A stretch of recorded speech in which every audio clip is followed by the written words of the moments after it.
This is a short hike. I'm warm_ham. And this is a game that came out last year. It's mostly developed by one person named Adam Robinson Yu with the assistance of a few other people. It's a cute, short 3D platformer, and we're going to be going up to the top of a mountain to chat with our mom, who has recently had major surgery. The reason that we're going to the top of the mountain is because it's the only place that has like any cell phone reception. So we're in need of getting up there just to kind of touch base with her and make sure that everything's okay. This category, we're going to be collecting 20 gold feathers, and I will talk more about what they do when the run gets started. But without further ado, I think we're ready to jump in. So we'll get started in 5, 4, 3, 2, 1. Okay, so we play as a bird named Claire, and we're traveling to this national park with our Aunt May. And our Aunt May is a park ranger at this here park. The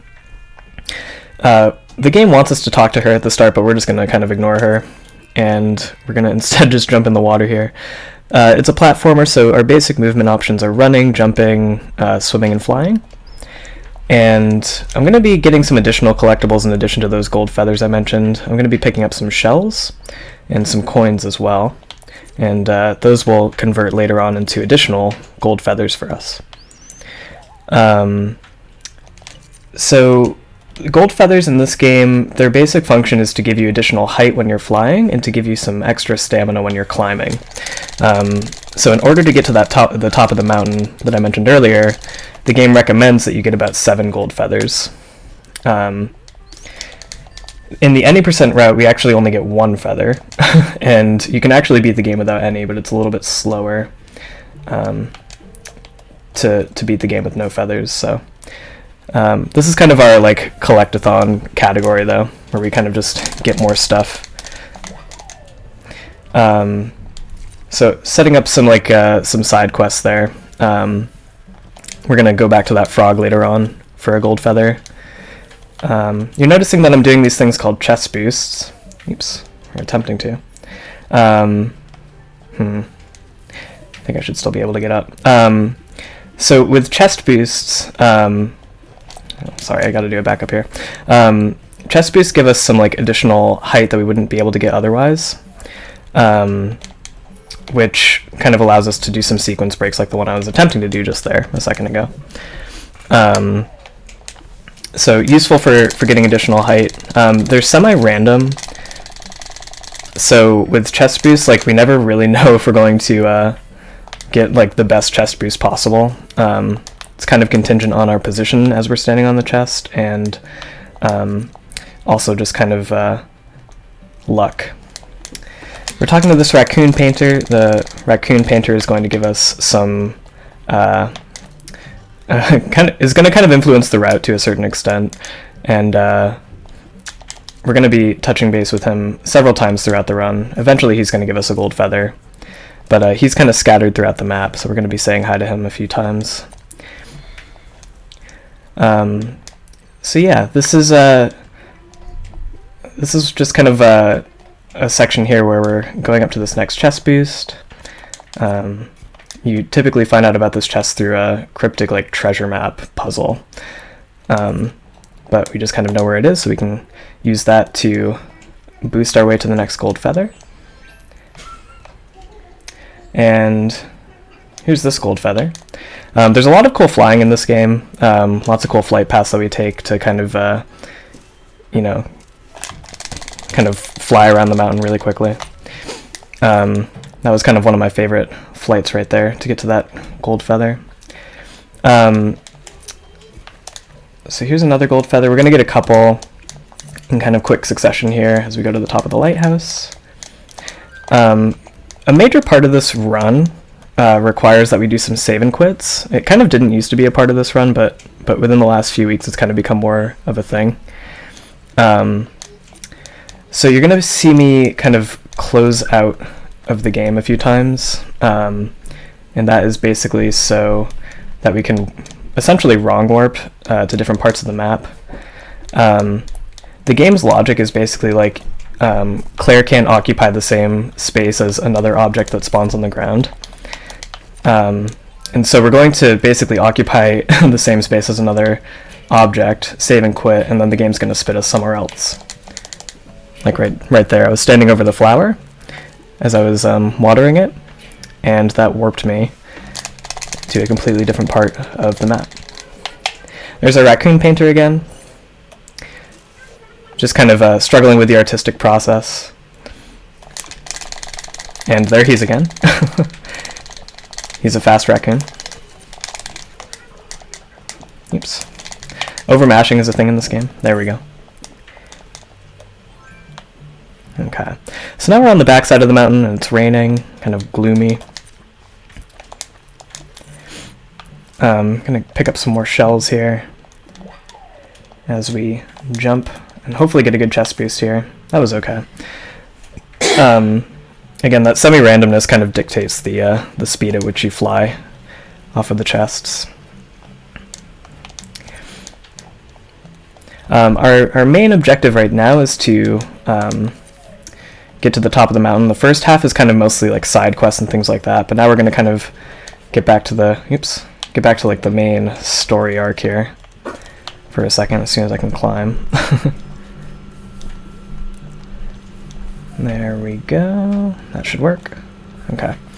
So that flower that I watered earlier is now a launch pad for us. I'm going to be extra careful going up here. We're going to kind of use these flowers to jump up to the snowy part of the mountain. And in the snowy section, our feathers freeze over, so we actually don't... we can't replenish our stamina until we land in these hot water springs. Which is more of a thing in any percent.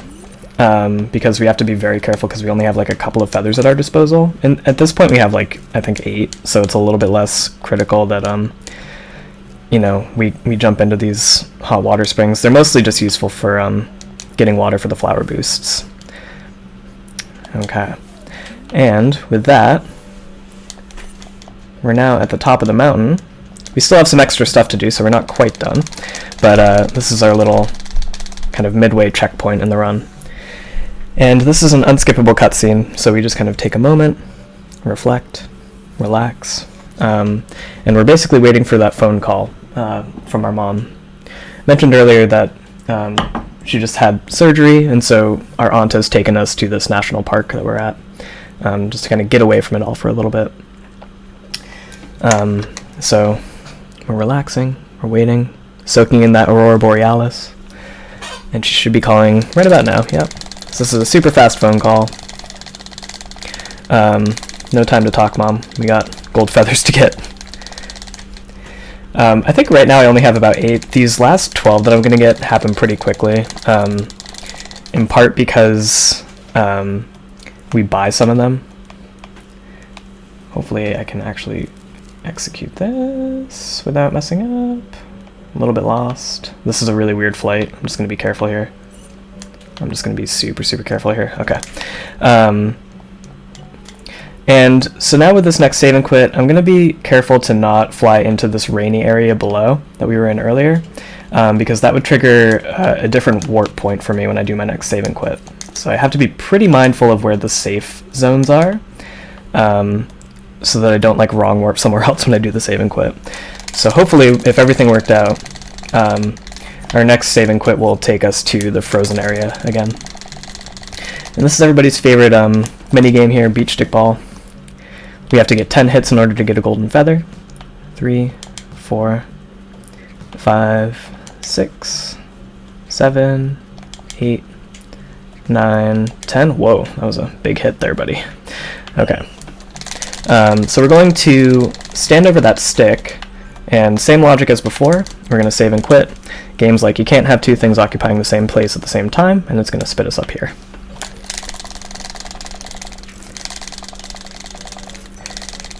Okay. And so this guy's going to give us 4 gold feathers at the cost of 100 feathers a pop. Another safe zone that I have to dodge here, that's why I'm doing some kind of tentative flying. Land on this chest, get the feather. And we're down to our last couple of shells here. Oops. almost done with the kind of a collectible aspect of it. Alright, so same thing as before, we kind of go over that lily pad spawn point, and hopefully, I don't know why I'm struggling with this. Third try is a charm? There we go. Same thing as before, right? Okay, so this is our penultimate raccoon cutscene. He finally has an epiphany where he's like, maybe I should just go back to where it all started. And so we're going back to where it all started, and he got here super fast. I don't know what his secret is, but I wish I could move as fast as the raccoon does. There's our sandcastle feather that I talked about at the start of the run. And just a couple more things to do. We got to talk to this bird friend over here, and she's going to turn the 15 shells that we collected into a shell necklace. And I'm going to give that to my aunt, who is right over here.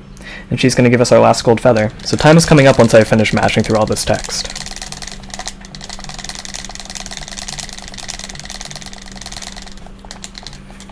Oh my god. Okay, there we go. And that's time. And that is how you get all 20 gold feathers in about 10 or so minutes. Thanks for having me. This is a really fun speedrun. Super quick and low commitment too, so if you're looking for kind of an easy way to get started with the speedrunning community, this is a great kind of entry point. Check out our Discord, keep donating to Save the Children. I've been Warm Ham, and see you around. Enjoy the rest of the marathon.